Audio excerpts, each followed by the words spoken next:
So Boom. enthusiastic. We are extremely live here on the Put in the Book show. This is episode number 13 of season 4. Which is Four. See, producer Joe's been practicing his echo skills. That sounded fantastic, actually. I am Steve. I got Keith right here to my left. You're right. What's up, man? How's it going? Doing good, brother. How are you? I salute you as well. Producer Joe behind the imaginary fake glass window that is the internet. What happened how's to it going? the accents? What happened to the accents? They come and go. You know. Oh, okay. How are you doing today? I am fine. I have an accent for you. For you. Welcome to our show. We will do the show today without Rodriguez, who is celebrating the wedding of a nephew of his up in New York. So he's Yeah. I should have started off by saying Rodriguez is in a better place today. And then gone with the story. That would have been better. Everybody just moment of silence because Rodriguez is in a better place. He's in New York. Right up and creep the message. On that note, Producer Joe, why don't you go ahead and get us started on this bad boy now? Pull up the box!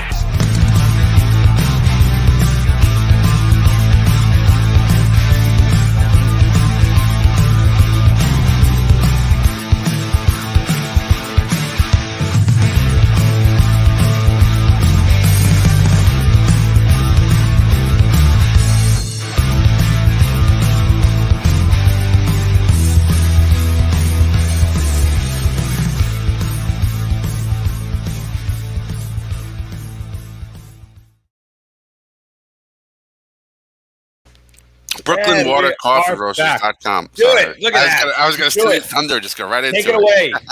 Get to Brooklyn Water Coffee Roasters. BrooklynWaterCoffeeRoasters.com. From their roaster to your front door.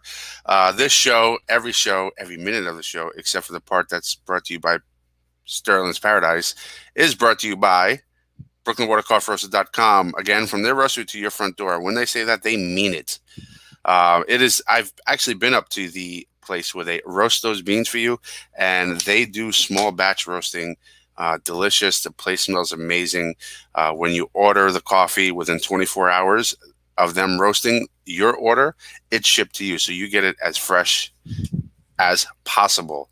And if you go onto the website www.brooklynwatercoffeeroasters.com, scroll through everything that they have on there, such as the flavors like dark roast, dark chocolate.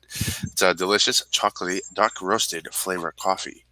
It is guilt-free. And why is it guilt-free, Farachi? How many calories come in that?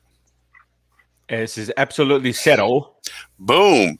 So you can have 2 cups and not worry about it adding those pounds on. And yes, it does taste like dark chocolate with a dark roast coffee. It is amazing. There is Hannah Banana, which Steve personally likes. He's a big banana fan. It is delicious coffee. And as a matter of fact, any coffee you like, you can request to add 50% more caffeine per cup. And for those of you who are not into flavors, no problem. We got medium, light, dark roast, non-flavored coffee. Then there is the amazing Cinnabuzz coffee, which is one of my favorites. Morningwood, another delicious coffee. But I kind of want to highlight this week Drunken Pig. It is a maple bacon flavored whiskey coffee. Maple bacon whiskey. It's probably going to really not be healthy for you, right, Faraj? How many calories in that one, too? Sexy talk here. Zero. I am talking kind of monotone today, right? Why am I so calm? Go to Brooklyn Water Coffee now! Order your coffee, and if you act now, get your 3rd bag free with the code POPCULTUREPROS. Do it now! How is that? Boom. Better? A little more energy? That's fantastic. Get energized. Your front door. Guaranteed to ship within 24 hours of its roast date. Pop Culture Pros, your code, get your 3rd bag free. Do it. Do it. Treat him. It's my inner Hulk Hogan on that one. What you gonna do, brother? Dom, what's up, man? This is my fantastic impression of the Hulkster brother. All right, so let's get started. Let's talk a little bit about Mets baseball.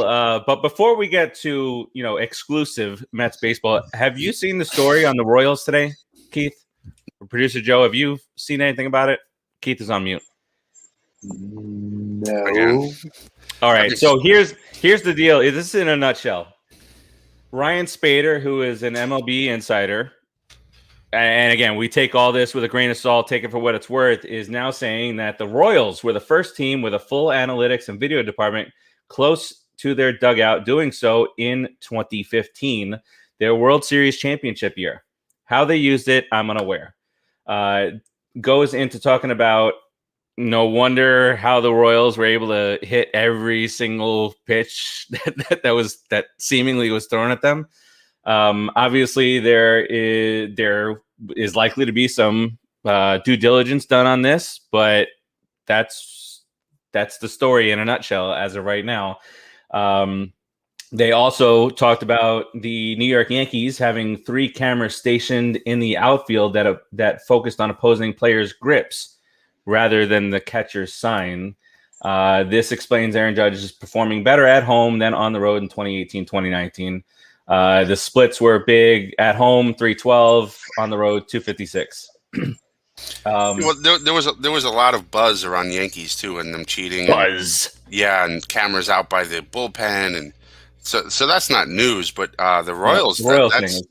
That's and of course that impacts us directly, right? So I do recall back in those days, wondering how the hell are the Royals just so aggressive in hitting everything. Yeah, I mean, it was a little curious, and then all of a sudden it was gone. So I'm gonna keep an eye on that one. Mr. Gines, yeah, definitely. And there are a couple other things that he talks about. No surprise here. Well, maybe a surprise, but we just hate the guy, so it's no surprise to us. Chase Utley. And he also mentions Adrian Beltre, 2 of the best to play the game, also cheated, and Utley was apparently, quote unquote, the biggest cheater of all time. I hope that's true. I hope they have a way to prove all that. Yeah, me too. For Utley. We already know he's a pretty dirty player. And then obviously this is the one that we really know about. The Houston Astros cheating in 2017 was inspired by Carlos Beltran, who used the same method with the Yankees and Rangers the prior season. So we'll await our correction of the record books of 2015 as the Mets win that World Series hands down easily. And what did the commissioner call it? The hunk of metal or the piece of metal?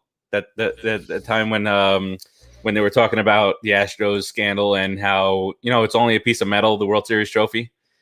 Oh right, yeah, yeah, that was terrible because the whole point of the game, the whole point of the season from game 1 to the end is that hunk of metal. He just downplayed it like it's trash, like what everybody is trying to obtain. Mm-hmm.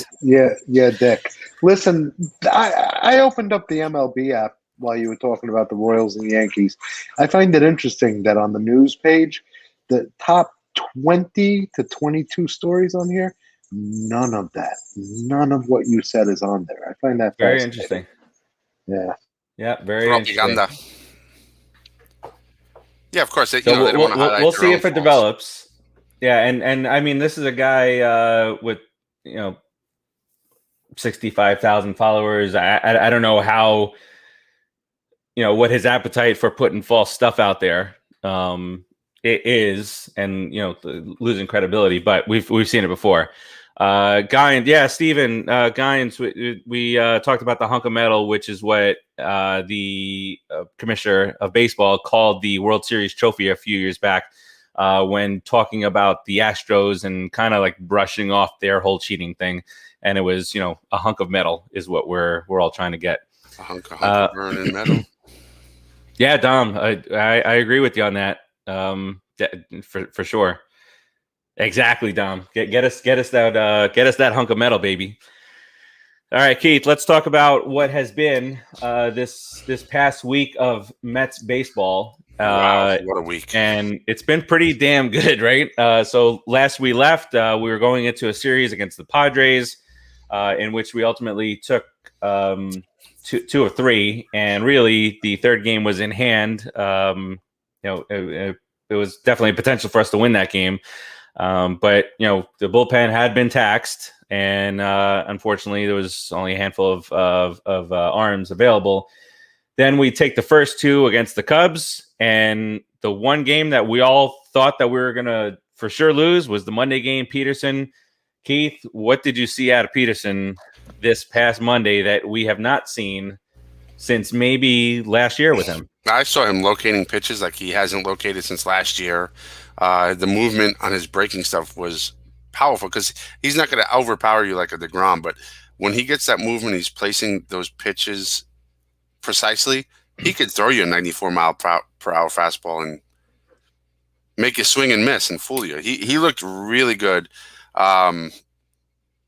He looked like he was last year when he first came in. Remember, he came in and he was just pinpointing, hitting the corners, throwing his pitches where he wanted them, and getting a lot of movement on his pitches. And for some reason, he just kind of fell off, and he was hanging things out there. He was not locating properly. He was walking guys. Hopefully this is a sign of things to come, and not a lucky game, so to speak. Well, did you hear the conversation that Ron Darling was having was really interesting with Gary that night, and it was that Peterson in the offseason was trying to add a third pitch, and Ron Darling jumped in. I don't know if you heard that part of the conversation, but Darling jumped in and says, "You can't learn a third pitch until you master your first two." And so, the conversation kind of went down the pathway of he was a fastball slider guy, and then he tried to add a changeup without perfecting the slider first, and all hell is breaking loose because now you got the fastball and two subpar pitches. So Right. On Monday he went back to heavier slider usage, and the slider was on point. And this is what you get out of Peterson. Six innings against first place team that has been sizzling. So, the Cubs have been sizzling hot coming into it. So really, we take 2 out of 3 from what is, for all intents and purposes, a first place team in the Padres. They're a couple of games out, I believe, at this point. Cubs are in first place coming in, but they were tied with the Brewers. Not sure what's going on with them. But to take the first two with DeGrom and Stroman coming up, what do you make about Walker? How, if you're grading signings in the offseason, Walker has to be among the top, right? He's definitely, to me, he's potentially the best signing we've made this offseason, and we signed a premier shortstop who's underperforming right now at the plate, but in terms of best bang for your buck, he is the best signing we made. This guy, he was a big future star, prospect coming up with Seattle, got hurt, had some Tommy John, Seattle, and he recovered, and he's been making one hell of a comeback. He's last night 12 strikeouts. Wow, that's all I can say. Wow. So now. It's a good problem to have. But now in the offseason, you'll have DeGrom, but then now what? Taijuan Walker was a 1-year deal. Oh, sorry, 2-year deal. Yep, 2-year deal. So you got Taijuan Walker, and then you got Carrasco, who is yet to pitch this year. You got Stroman, who's going to be a free agent, which now we've gone from maybe we don't need to sign him to let's sign this guy. And then you got Peterson and Syndergaard, who we've yet to see also as they aim for an August return for him. And Carrasco, just an injury update there.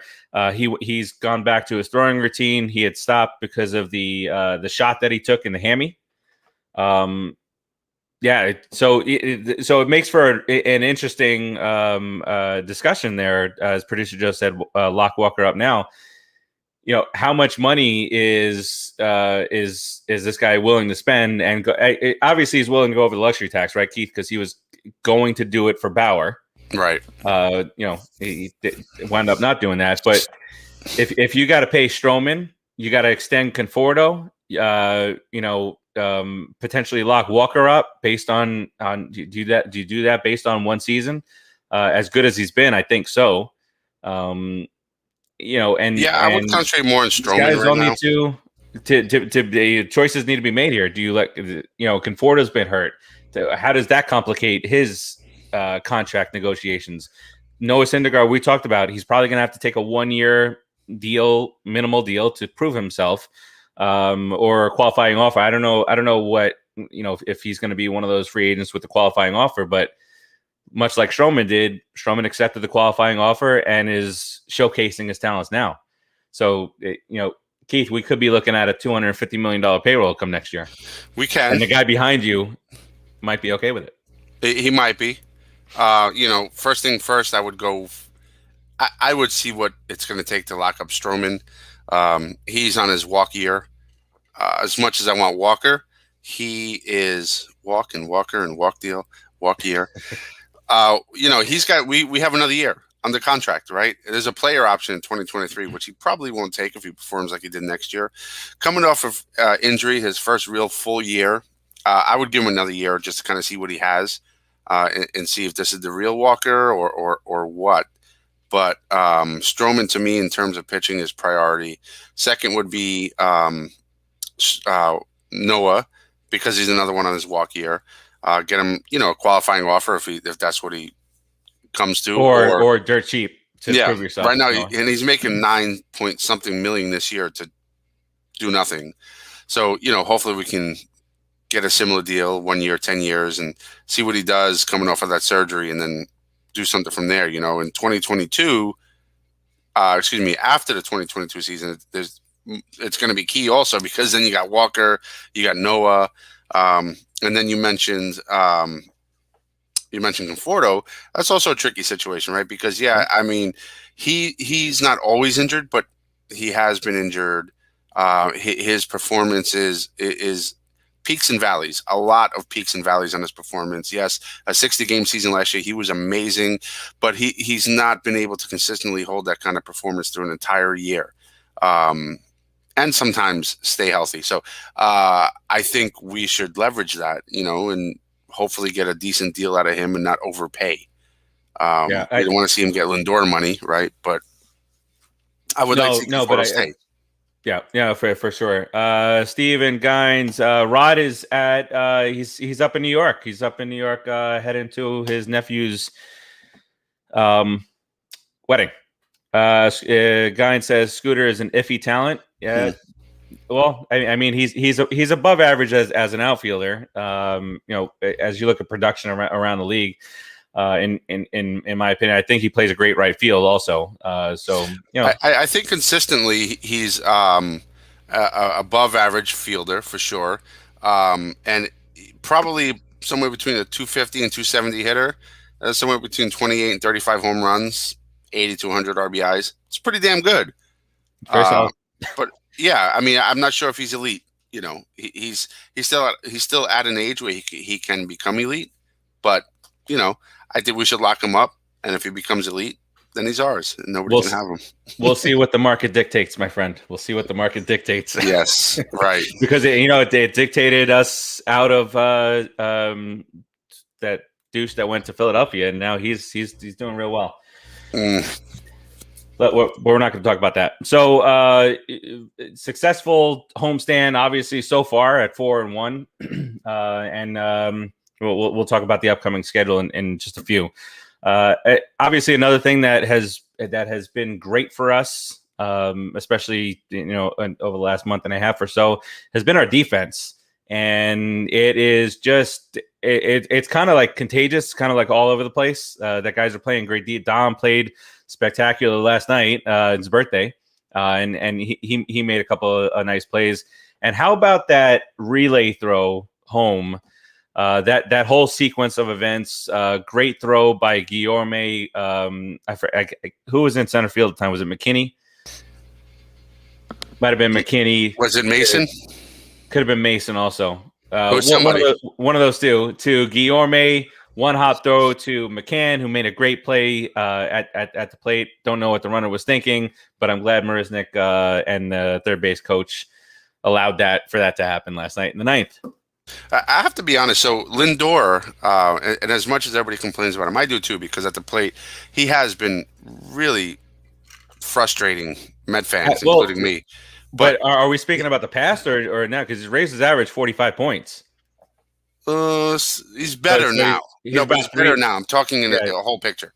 Okay. But but I wasn't even going to harp on that. Really, what I was going to say is him being at shortstop has shored up our defense everywhere. He makes everybody better on the infield. I see him make some goofy plays, like he drops relay throws sometimes that are thrown to him. It annoys me, but truthfully, he has made everybody better. And VR has been stellar at third base. Watching him, VR, Guillorme, and even Alonso in the infield, it's been a real pleasure to watch. And then you insert these new kids in the outfield, from McKinney to Dom Smith out of nowhere. Thank you, Brewers. Right. What the heck was that? Thank you. He's our fourth and fifth outfielder for the next few years. Dom Smith playing like he knows how to play left field all of a sudden, with an arm and catching up with balls. He's not perfect, but he's above average for sure. And then you got Pilar, who's been playing pretty damn good anywhere you put him in the outfield. It's really impressive, the defense we're playing. Then behind home plate, having Buffalo last year, the last couple of years, Who got released, by the way. Did he really? I feel bad. I do like him. I think he's a great guy and everything else. But I mean, with his glove, he's freaking brutal. And then you watch McCann and Nito, man behind the dish, and they're stellar. I mean, it's night and day, and the reason why it's called McCann. Right. So up the middle, right, you got second base, and I don't think McNeil's a fall off, because I think McNeil's really good defensively. But you got second base, you got either McNeil, you got I think Drury sometimes plays there, right, or he plays third. Mostly third base. You got Guillorme, then you got Lindor, and then the improvements in the outfield. We've become a better defensive team, and that's a huge part of why we're winning right now. For sure. Ricky says hello from Puerto Rico. Huepa! Absolutely. Dexter says, where's Rodriguez? He's up in New York. He is going to a wedding. Ricky, what's up, bro? Puerto Rico. Tom, we're good as long as JD stays on the IL. Yeah, we don't want any 320 hitters. I'm a little worried about his defense, but the kid can rake. And I'm sure he can probably bring us more runs with the bat than he would lose with the glove. But the defense has been a real pleasure to watch at third base. A real pleasure. I can't say it hasn't. Yep. For sure. All right, so let's get into a couple other stats here. But something that we love to do, and that is talk about Mr. DeGrom. Oh, they're going to talk about Brooklyn Water Coffee Roasters. No, not this time. Okay. So here's DeGrom. He is the only, and we know how great he is, but he just keeps on getting better and better and better. And it's like we're all proud parents. You're gushing over this kid, but he is the only pitcher in Major League history of baseball with more RBIs, 5 at the plate, than earned runs allowed within a 10 start span in a single season. So he's got 5 RBIs, left 4 earned runs. It just about every last little thing you start to talk about DeGrom and Gibson and and that season that Gibson had, and so it's just been incredible. It's the 1.12 ERA watch. DeGrom through his first 10 starts is at 0.56. Gibson through his first 10 starts was 1.52. The next record that he's going for is through 11 starts, and that was a tremendous fluke. And this guy got paid, and it was because it was a fluke, and he played for Colorado. His name is Ubaldo Jimenez. He had a 0.78 ERA in 2010, and that's the lowest through 11 starts. After he got through that season, he went on to ERAs of like 4s and 5s and 6s, and he went to Baltimore just like Matt Harvey. Wow. First, I want to say, what up, Dex? Since he's giving me a shout out in the chat. I mean, I don't know about you, but every time DeGrom pitches, I'm like, Okay, so they're not going to score any runs for 6 or 7 innings.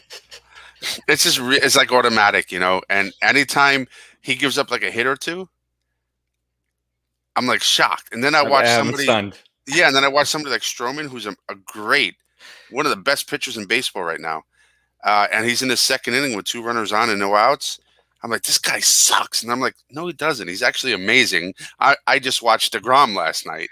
So now, so I'm spoiled. I mean, we are watching history, folks. As a Met fan, anytime DeGrom's pitching and you have a chance to watch the game, watch it. Because this is a piece of history. This is the type of performance, and not just this year, the last 4 years, but especially this year. This is the type of performance you tell your kids and grandkids about. It's a true pleasure, and he makes people who are great look mediocre. It's amazing. He's just so good. Sorry, I'm going on to a DeGrom ass kissing rant, but I think it's deserving. Yeah, I think it's deserving. It's just, I love him. I cannot wait to watch him later, and just see him do. The only thing I do what he does. The only thing I'm concerned about is, will he dial it back a little bit? Is he still going to throw those 101 mile-an-hour pitches constantly? Yep. What do you think, 102. Yep, he's going. Yeah. I don't seemed to dial it back a little bit last start. Yeah, and then the start before that, he also dialed it back, but didn't have any issues. And I love the way he just says, "I check my tendons every day." He's a beast. What did Rodriguez say? He's inhuman. The guy's a machine, and I can't argue with that. And it's just like a regular thing that he does. So immediately following, and they talked about it being tendonitis and how long this could possibly go on for. And he says, "No, my tendons are fine. I check them every day." I was like, "What?" Who does stuff like that, man? Me too. I check my kidney every day. Should be checking maybe your liver. No, it's my kidney because it surpasses my liver. I have the power of doing that. You did that nerve. Yeah, I did a nerve check and passed my liver because I don't want my liver affected.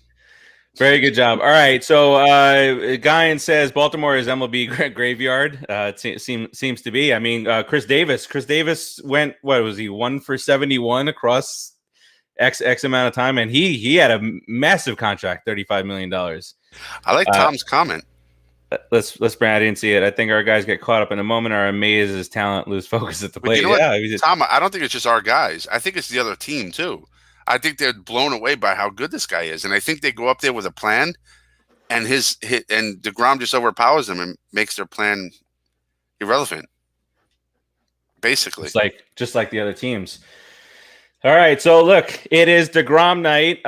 We are your pregame show today, so let's talk a little bit about tonight's actual game itself. Producer Joe, are you able to pull up the lineup for this evening? I am not, for some reason. Just not. Nope. Not. MLB has sent an invalid response, so I don't know what's going on there. But let's see if Producer Joe can pull it up. I'll attempt to do the same thing. I do know that McCannon is out of the lineup, as we were talking about right before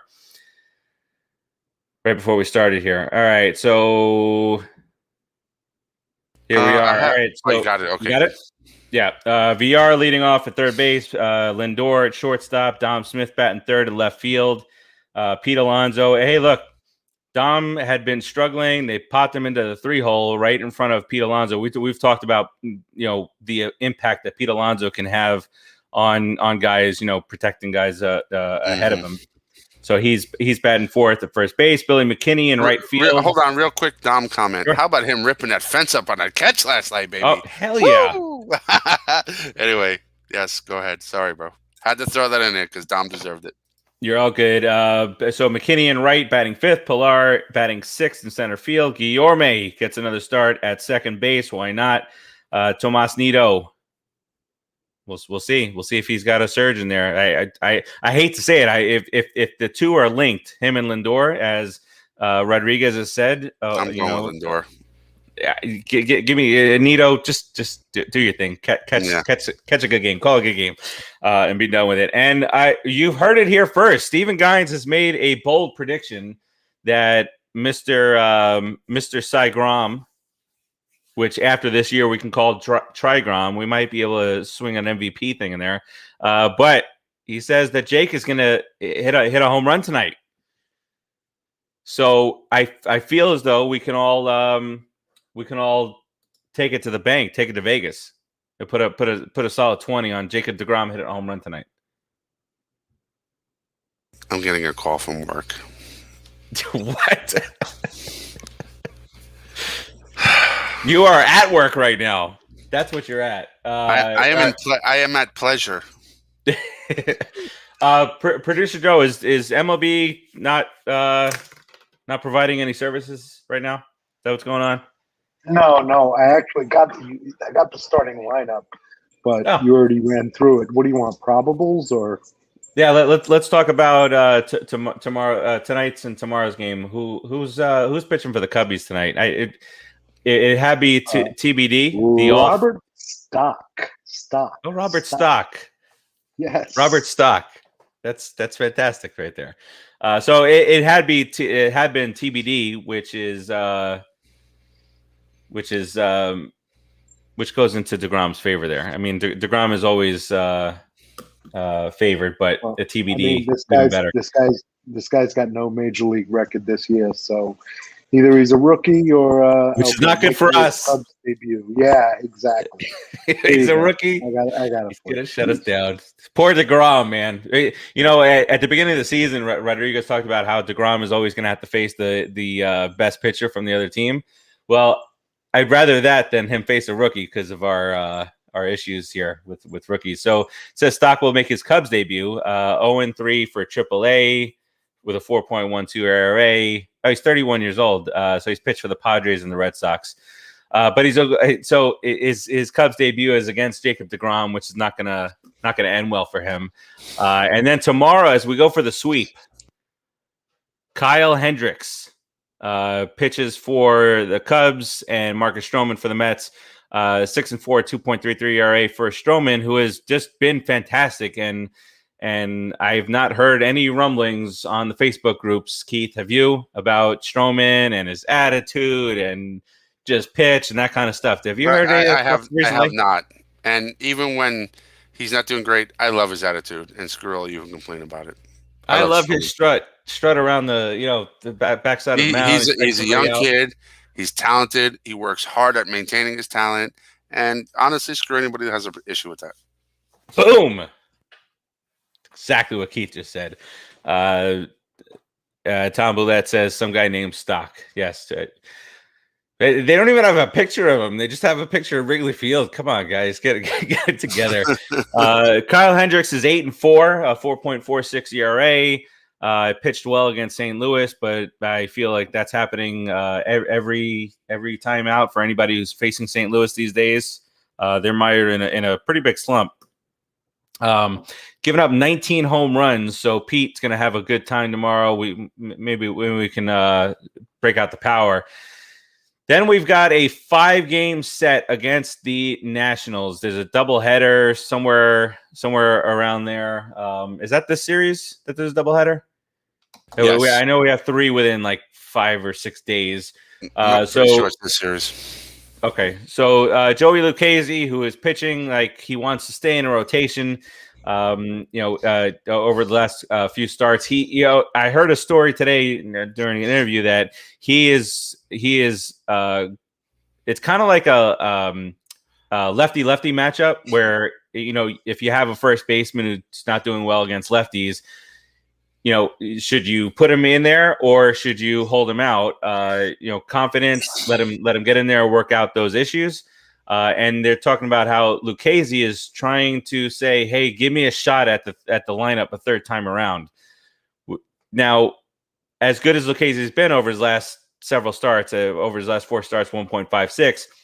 Keith, do you feel comfortable with him facing a lineup a third time around? That's a situational question. It depends how many runs we have on the board versus what whoever he's facing does. If we have a 5-run lead, yeah, we're not. But if he gets 2 on with no outs, you got to start yanking him. I'm sorry, and Yank quick. him. Yeah, but yeah, I mean, if the team's in a good position to win and send them out there, why not? I mean, he wants it, and he's proven it over the last few starts. However, not at the sacrifice of us getting an L. We got to be winning by a good for 4 or sure. 5 runs. And actually, it says it in here. The Mets still are not letting him face opposing batters more than twice. So, yeah, but and it's okay. He pitched 5 innings, 72 pitches. Obviously, had the gas in the tank to go again. It's just you got to be built up to start. Getting the trust out there from your manager and whatnot. So that's the Saturday game. I'm sorry, Friday night game. Then Saturday we have a Double dip. That's a day night. Actually, I think it is. It's a 1 o'clock and then a 7 o'clock start time. I think 7 o'clock might be those. on. I know, because it's got to be really killer to the players too. I mean, you sit around so for 7 inning games. Yeah. So and Gary made a good point. If they're day night doubleheaders, why not have that at normal 9 inning games? So apparently we are TBD for the rest of that series. As you would expect at a 5-game set, both teams have to kind of get their rotation back in order. Well, with our 29 games in 26 days, and I'm not sure if I'm off, but basically it's that kind of insanity coming up that we're in the middle of. What do you think the rotation is going to look like Saturday for the double dip? Because we're going to obviously pull a bullpen, right? I mean, well, I heard some noise about because with a doubleheader you can carry an extra guy of bringing somebody up from Syracuse, which I'm not opposed to. You're facing the Nationals. No matter how bad a team you're facing, a doubleheader is tough to sweep. They're going to have to do the same kind of strategy anyway. So yeah, exactly. All right, so. And we have about 30 minutes, a little bit less than, or right around 30 minutes before the game gets going. So yeah, we are going to have a little bit shorter of a show today, as we typically do during pregame shows. So before we wrap it up here, Mr. Keith, we are 4-1 on this homestand. We got a few more games to go. Against the I believe it's now a former first place team in the Cubs, and then we head to Washington. So do you have any power from within, any fuakata that you want to just let go and release on any future opponents of the New York Metropolitans? Yeah, I've been really thinking about this fuakata a whole lot, right? So do I want to waste the fuakata? Yeah, do I want to not waste, but use a fuakata tonight when we have the power of DeGrom on the mound? Do I want to spread it out over the next 2 games? I mean, like a 4-game sweep with the Cubs would be amazing. So I kind of went with the latter because I'm thinking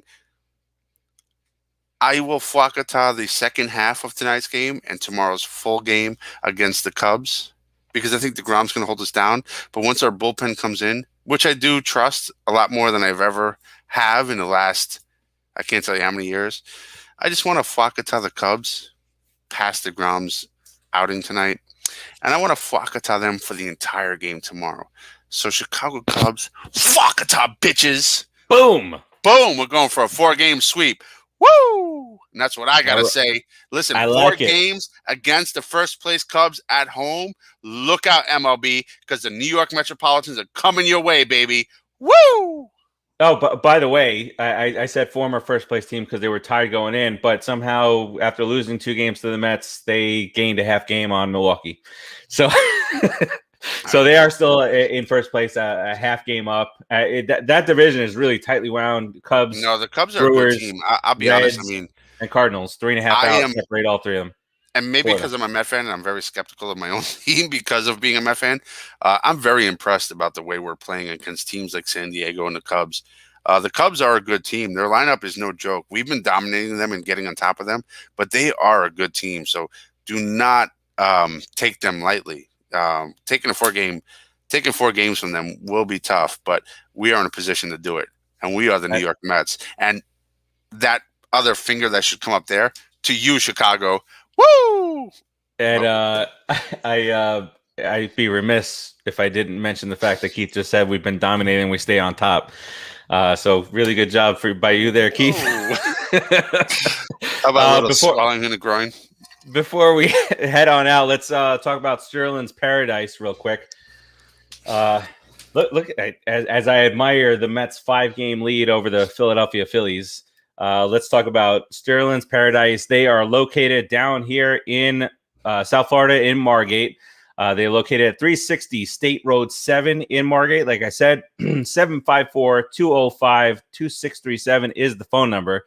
They serve breakfast. They serve lunch. They serve dinner. They have daily lunch specials, obviously at a reduced cost. Again, 360 State Road 7 in Margate, 754-205-2637.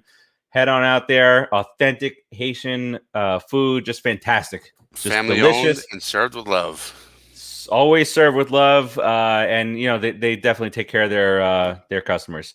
So Stephen Gines reminds us ballpark returns to full capacity on Monday. I thought it was July 5th, but I did hear some stuff about that today. On are they even home on Monday? I think it's the next homestand, which I think is July 5th. Or somewhere around that.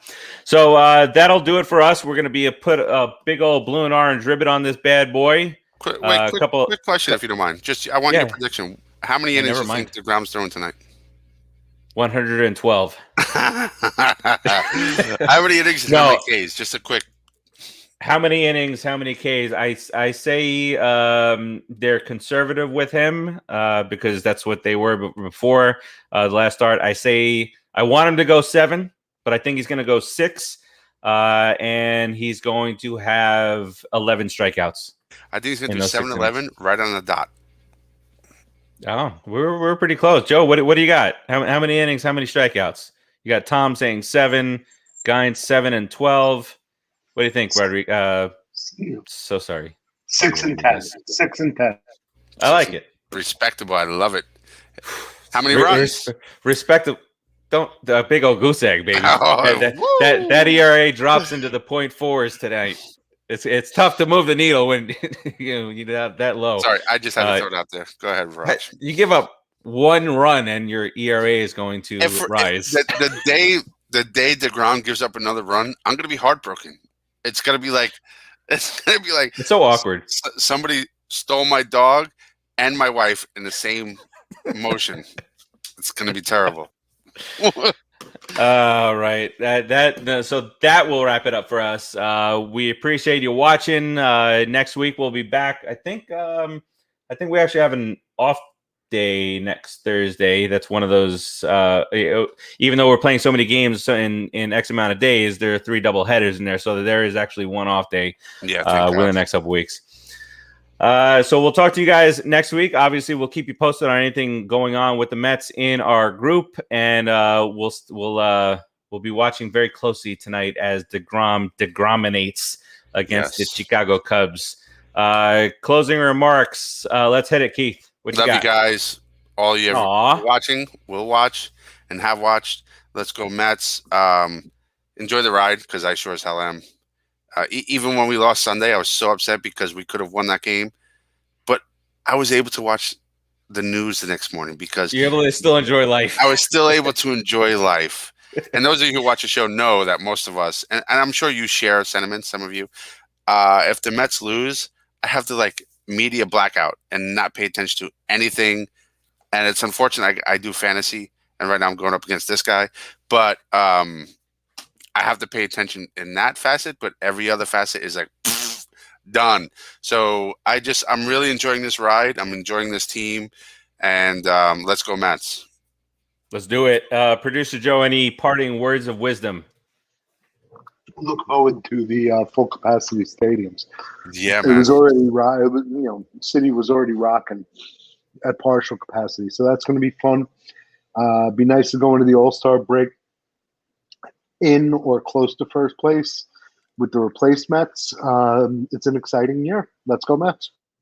Yes, absolutely. And I did forget to mention that Michael Conforto starts his rehab assignment tonight. He was running the bases at full speed a couple of days ago. So it's it's looking more like Conforto comes back in maybe a week or so. McNeil is probably on the verge of coming back. To the depth. We got Conforto back. You got McKinney out there now. Oh my God, we're gonna be so good. Look out. All right. We'll talk to you guys next week. But until then, let's go Mets. Pull up the bullets.